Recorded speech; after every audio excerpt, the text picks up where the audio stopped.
आज हम बनाने जा रहे हैं बहुत ही चटपटा मज़ेदार पानी पूरी का पानी।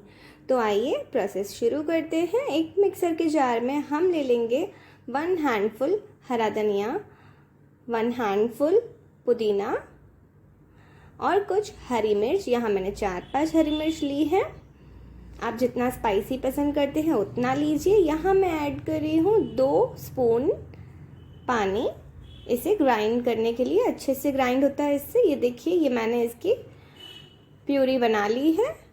इसे हम एक मिक्सिंग बाउल में ले लेंगे। अब हम इसमें ऐड करेंगे मस्त ठंडा पानी एकदम, और इसमें ऐड करेंगे जलजीरा के 2 पाउच। इससे पानी बहुत ही बढ़िया मज़ेदार लगता है।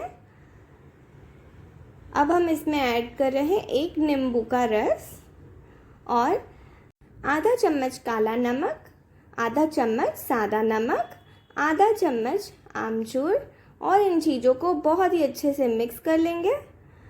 ये देखिए, ये बहुत गजब का कलर आया है इसमें। अब हम इसे छान लेंगे, क्योंकि इसमें जो हरे धनिया और पुदीना के थोड़े थोड़े लीव्स दिख रहे हैं ना, वो किसी किसी को पसंद नहीं आते हैं। तो हम इसे छान के ले लेंगे। इसे बहुत अच्छे से छान लेना है और इसका पूरी तरह से जो जूस है इसके अंदर जाने देना है, पुदीना हरा धनिया का। अब इसके ऊपर हम डालेंगे नमकीन नुक्ती। अब हम बना रहे हैं आलू का चटपटा मसाला। इसके लिए यहाँ मैंने 1 बॉयल आलू लिया है, उसे मैश कर लिया है अच्छे से। बहुत अच्छे से मैश नहीं करना है, पाउडर नहीं बनाना है।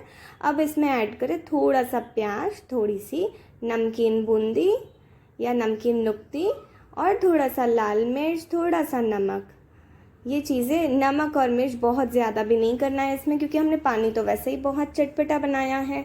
अब इसे सर्व करने के लिए क्या करना है, बस इसके अंदर थोड़ा सा ये मसाला आलू का डालना है और मज़ेदार पानी को थोड़ा सा पहले चम्मच से इस तरह से मिक्स कर लेना है और फिर भरना है पानी पूरी के अंदर। ये पूरी के अंदर ये गजब का पानी पूरी बनके तैयार है। तो वेट किस चीज़ का कर रहे हैं आप भी बनाइए और अपने एक्सपीरियंसेस मेरे साथ शेयर कीजिए।